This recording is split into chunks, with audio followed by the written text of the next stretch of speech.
This video is for informational and commentary purposes only. The content presented is based on publicly available reports and court testimony. All individuals are presumed innocent until proven guilty in a court of law. We do not claim or assert the truth of any allegations discussed. Viewer discretion is advised, especially regarding sensitive or potentially disturbing subject matter. The courtroom was quiet, the air thick with anticipation, not for another music executive or a lesser-known figure, but for someone no one could have predicted.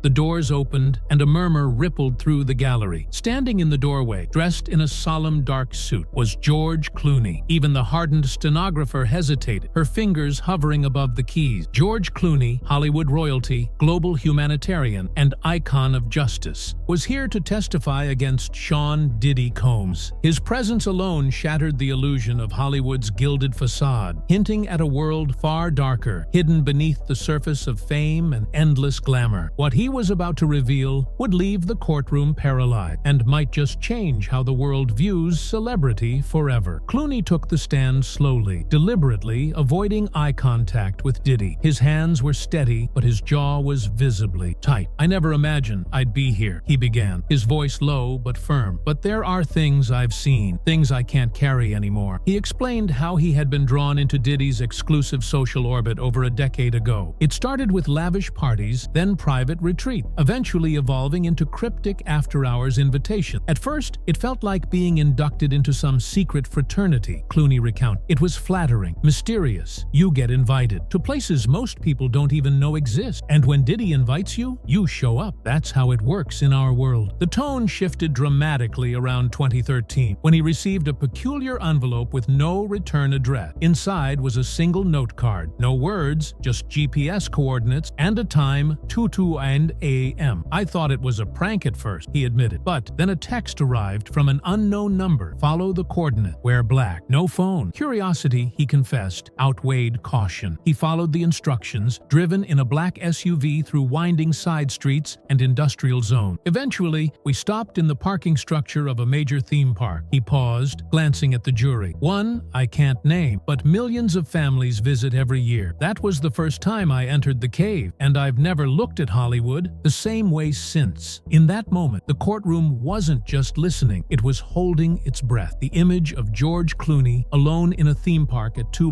a.m., about to step into something darker than any movie script, was surreal, and it was only the beginning. George Clooney's voice dropped almost to a whisper as he leaned toward the microphone, his eyes fixed straight ahead. "What I saw underneath that theme park," he said slowly, "was not a party. It wasn't a gathering. It was something else entirely. Something designed." He described being escorted through an unmarked service door near a staff-only loading bay, down a winding concrete corridor lit by flickering fluorescent lights. They passed several security checkpoints, each guarded by silent men who were clearly more than just bodyguards, cold, efficient, and they seemed to know exactly who he was without ever asking. Eventually, they reached what looked like a reinforced metal hatch. It hissed open, revealing a massive underground chamber, meticulously carved into the earth. Clooney described soft ambient lighting, music that pulsed like a heartbeat, and dozens of individuals, celebrities, politicians, athletes, mingling in luxury robes, sipping from gold-plated cups. But one thing stood out immediately, something that curdled his blood. There were people there, with no arms, no legs, Clooney said quietly, his voice strained. Some were wheeled in, some sat on pillows. They were referred to as nuggets. That was the term everyone used, casually, like it was nothing. He paused, his eyes narrowing. "I couldn't believe it. These weren't just spectators. They were part of it, the centerpiece." He admitted his initial confusion. "I asked someone what the HL was going on. They laughed and said, 'Demon, don't worry,' they volunteered. 'It's part of the fun.' But it didn't feel fun. It felt wrong." Before anyone was allowed deeper into the chamber, Clooney explained, they had to sign an NDA, a thick one, he emphasized, enforced by a security firm I later recognized as a private intelligence group. If you didn't sign, you didn't go in. That's how they got everyone. He refused, but instead of being kicked out, he was escorted to a side lounge. "I watched from a glass wall. What I saw still wakes me up at night. People I once respected behaving like animals. And those nuggets, they weren't just accessories. They were being passed around, paraded like props." The judge asked if Clooney had ever participated. His answer was firm. "No, not once. I stayed in that lounge. I drank my whiskey. I left as soon as I could." He added, "I thought it was an isolated incident, but it wasn't. There were more invitations, more caves, always tied to Diddy." Clooney's hands were trembling now. "I didn't speak because I thought silence was survival, but silence is how this stayed alive." George Clooney sat upright, his face hardening as he recounted what happened after he declined to return to the cave. "I thought I was out," he said, "but in Hollywood, nothing ends clean. You walk away from Diddy, and you don't just walk away from a person. You walk away from protection, connections, and sometimes your entire career." He told the court that after his refusal to engage further, he started noticing things. Phone calls went unanswered. Projects that had once been greenlit were suddenly stalled. A director he'd worked with for years backed out of a major deal. Nobody said it was Diddy, but the silence was loud, Clooney stated. "It was like there was a cloud following me. I was still George Clooney, but there was this invisible hand pulling strings I couldn't see." What disturbed him more was what he witnessed happening to others. He described an actor, a household name, who had confided in him about experiencing something similar. The actor had attended one of Diddy's cave events, stayed too long, saw too much, and spoke to the wrong person about it. A week later, the actor's name was plastered across tabloids with false accusation. Within months, their career imploded. "It was too coordinated to be coincident," Clooney said. "They knew how to destroy someone, not with violence, with silence, suggestion, and strategic scandal." Clooney then revealed he had kept a journal during that period, noting every suspicious cancellation, every unexplained call from unnamed PR firms urging him to distance himself from certain people. He turned those pages over to the court, but the most haunting part of this segment came when Clooney admitted the real reason he stayed close to Diddy's circle, even after what he'd seen. "I was scared," he said, "not of violence, of exile. In our business, fame is oxygen. They control the air supply." He paused, then continued, "There were nights I'd be at a fundraiser, a gala, a premiere, and Diddy would show up out of nowhere. He'd hug me, smile for cameras, whisper in my ear, 'Still part of the family, right?' And I'd nod, because saying no out loud in front of that many people, I couldn't do it. The courtroom was still. I never did what they did, but I stayed close, and that's haunted me every day." George Clooney's jaw tightened as the prosecutor asked him to elaborate on who else was present at these secret gatherings. He hesitated, glancing across the courtroom. "I won't name names on this record," he said, "but if this court demands it privately, I will provide the list." The judge nodded. Clooney continued, "These weren't just obscure socialites or one-time reality stars. I saw billionaires, Oscar winners, tech mogul, a couple of elected officials, people whose entire brands were built on decency and public trust. And they were all there, in robe, in masks, signing NDAs like it was routine, laughing, joking, participating." The courtroom murmured. Clooney leaned forward. What made these parties work, and what made them so dangerous, was the protection everyone gave each other. You weren't just there to indulge. You were there to be seen indulging by others. So no one ever talked, because to talk meant mutual destruction. He described being approached weeks after the cave incident by a high-level producer who casually referenced Nuggets during a lunch meeting, smiling as if it were a shared inside joke. "That's when I realized it wasn't a secret," Clooney said. "It was an institution." He revealed that many of the celebrities involved were drawn in not through threats, but through promises. The promise of eternal relevance, unbreakable networks, and access to what he called the true social pyramid of fame. The court gasped when Clooney described a guest book, an actual bound ledger he claimed to have seen on a podium near the entrance to the underground cave. Everyone who entered had to sign. He didn't, but he remembered a few of the names on the page above his, ones he said would shock the average American household. "I've kept this to myself for too long," he said, visibly shaking now. "Not because I was guilty, but because I didn't want to be erased. That's what happens when you speak out. You vanish. You become a headline for a week, and then your career is gone." He looked directly at the jury. "But I'm 63 years old. I've won everything I need to win. What I haven't done is tell the truth about what I saw and who was there, why it mattered." Then he glanced for the first time at Diddy, and he was always in the middle, smiling, watching, like a king in his cave.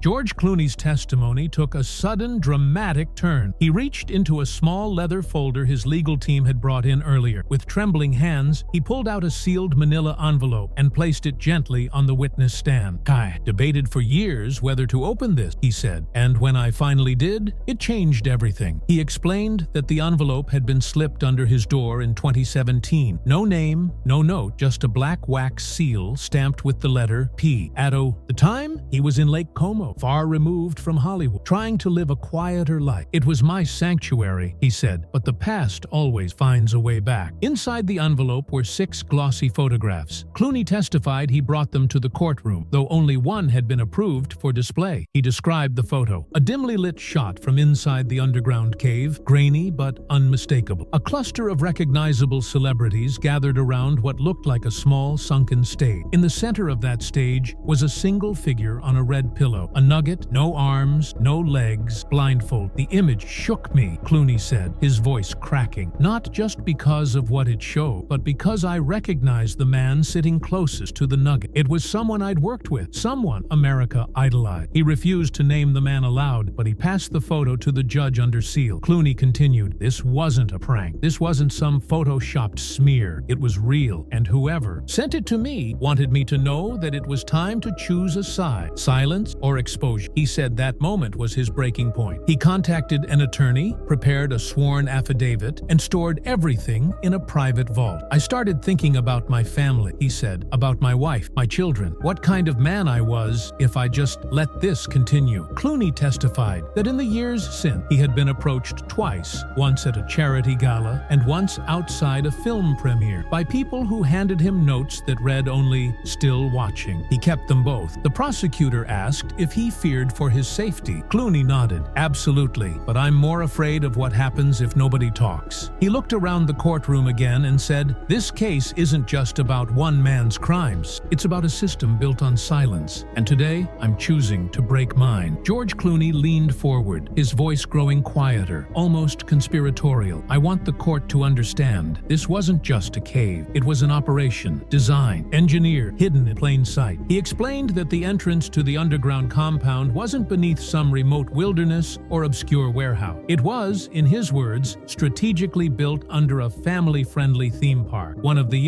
busiest in the world. Though he didn't name it, he emphasized that millions walk right past the entrance every year. "It's so close to normalcy, it's practically mocking it." Clooney described what he remembered from his one trip inside: a freight elevator hidden behind a maintenance tunnel, no lights, no signs. Once inside, it dropped several levels underground, bypassing any standard security system. He claimed the descent took nearly a full minute, during which time no one spoke. "It felt like being dropped into another world, and that's exactly what it was." Clooney provided a rough layout he'd sketched with his attorney: a long central corridor lined with small soundproof rooms, each marked with a single symbol. At the end of the corridor sat what he called the Circle, a massive dome-shaped chamber with mirrored walls and velvet flooring where the so-called Nugget parties were held. Everything about it was ritualized, he said. There were rules, there were rotations. The participants never questioned it because if you were there, you were already compromised. He explained that inside the circle, there was always one rule: no names. Everyone wore masks, elaborately designed, often resembling animals or distorted human faces. Some participants arrived already in robes, others changed on site. Clooney noted that a security team of former military personnel kept watch on every room, but none of them intervened. They were part of it, he added. They kept the peace, not the law. One of the most chilling revelations was the presence of a recording booth, a glass room elevated above the circle with tinted windows and blinking red light. Someone was always up there, Clooney said. We didn't know who, but we knew we were being watched, documented. The court fell silent as he ended the segment with a single sentence. You think Hollywood makes movies about secret societies fun? No, that's called projection. George Clooney paused, breathing slowly as he stared at his hand. There's something I've never told anyone, he began. Not my wife, not my lawyer, not even my closest friend. There was one night, he said, when the circle broke its own rule. It was a night unlike any other. Around 2015, an unusual invitation had been sent out. No printed NDA, just a black card with the words, "Only the initiate," embossed in silver. Clooney didn't plan to go, but a producer he trusted insisted he show up, claiming everything was changing. So Clooney Clooney went, and what he saw, he said, felt different from all his past visits. The energy was tense, the usual mirth was gone. Diddy arrived late, wearing all white and flanked by two unnamed men with shaved heads and dark glasses. Clooney said he'd never seen them before, and no one spoke to them. The circle was already in motion, masked celebrities mingling, nuggets presented on velvet cushions, soft music looping in the background, when Diddy suddenly called for silence. Clooney recounted, he stood in the center, raised a glass, and said, "Tonight, we prove who belong." The room froze, the lights dimmed, the red booth above flickered to life, but instead of remaining silent, a distorted voice echoed through the chamber. "Begin the choosing." Clooney described what followed as the most disturbing moment of his life. A group of participants were escorted into the circle, blindfold, trembling. Some were celebrity, he said. Others were unknown. One by one, they were asked questions by the voice above. Those who answered incorrectly or refused were escorted out through a side door that led somewhere no one returned from. "I don't know what happened to them," Clooney admitted. "All I know is that after that night, 3 people I recognized disappeared from the public eye within weeks." He said he tried to leave midway through the night, but a guard blocked his path. "Mr. CMBs said, you should stay," the man whispered. "You're on the list." "I felt like a prisoner," Clooney told the court. "And in that moment, I realized this wasn't just some twisted party. It was a loyalty test, and I passed only because I stayed still and silent." He shook his head, but my soul didn't. George Clooney adjusted his seat, his voice heavier now. "After that night," he said, "I made a decision. I would never go back. But leaving wasn't enough. Not anymore. I had to dismantle the mythology around him, around all of them." He described how the entertainment industry protects itself. It's not just contracts or NDA. It's favors, role, press coverage, and if you're obedient, your mistakes disappear. He explained how publicists, studios, and elite PR firms ran a quiet protection racket, ensuring that Diddy's name stayed glossy even when rumors crept too close to the truth. "I watched people try to leave his orbit," Clooney said. "They'd vanish from the headline, shows canceled, music shelved. Suddenly, nobody returned their call." Clooney recalled a moment at the Cannes Film Festival in 2016. A young actor, someone Clooney mentored, had confided in him, trembling. "They tried to get me into the cave," the actor had said. "I told them no. Now my agent won't return my call." The actor's career, Clooney testified, evaporated within 6 months. He ended up teaching drama at a middle school in Oregon. Not because he lacked talent, but because he said no to a handshake that was supposed to be silent. Clooney admitted his own complicity. "I stayed quiet for years. I accepted the protection. I nodded in the background because I was scared of being blacklisted, smeared, digitally erased. But more than that, I was scared of what I'd have to become if I stayed in." He testified that he had spent years gathering fragments of information, guest lists, invitations, photos never posted, receipts for donations to shell charities that operated near the theme park. "I kept it all," he said, "not to destroy anyone, but to protect myself just in case." He looked out toward the press pit, eyes locking onto the swarm of cameras. "You all know the industry's broken, but no one wanted to say it, because Diddy wasn't the disease. He was the symptom. The real sickness was silence." Then, soft, he added, "And silence is how monsters thrive." The courtroom was still. Clooney wasn't just testifying anymore, he was confessing. George Clooney sat forward, both hands gripping the wooden edge of the witness stand, as if grounding himself. "I have one last thing to share," he said, "something that's haunted me since the day it arrived." He explained that in late 2019, just before the world shut down, a package appeared at his Los Angeles home. No return address, no postage stamp, just his name written in delicate cursive. "That was the first red flag," he said. "Nobody knew I was back in LA, not even my agent." Inside the package was a single item, an unmarked flash drive. Clooney testified that he brought the contents to court under seal, but what he saw alone in his study that night, he would never forget. It was surveillance footage, he said, from inside the cave. The courtroom held its breath. It was grainy, time-stamped, no sound, just black and white video of that red velvet chamber. A rotating overhead camera slowly capturing the circle. One by one, masked figures stepped forward. In the center again was a nugget, motionless, framed like a centerpiece. He looked down, then continued, and then Diddy entered. Clooney described how Diddy walked slowly to the center, removed his mask, and looked directly up into the camera, as if he knew it was being recorded. He raised a glass, gave a slow smile, and whispered something. I couldn't hear it, but I could feel it. The clip ended abruptly. There were no edits, no jump cuts, just a clean, slow document of ritual. He played it again, and then he destroyed the drive. But not before I made copy, he added, because that was never meant for me. It was a threat. Clooney paused. The message was clear. We know you were there. We know you watched. And now we're watching you. He said he hired private security, moved his children out of the country for 6 months, declined major film role. I went dark, he said, because once you say no to the circle, really say no, they don't just forget you, they remind you. The poor prosecutor asked if he feared retaliation from testifying. Of course I do, Clooney replied, but I'm more afraid of what happens if we don't talk. If we all just keep playing dumb, clapping at award shows, pretending this world isn't built on blood. He took a deep breath. I may not make another movie after this. I might lose everything, but I'll finally be able to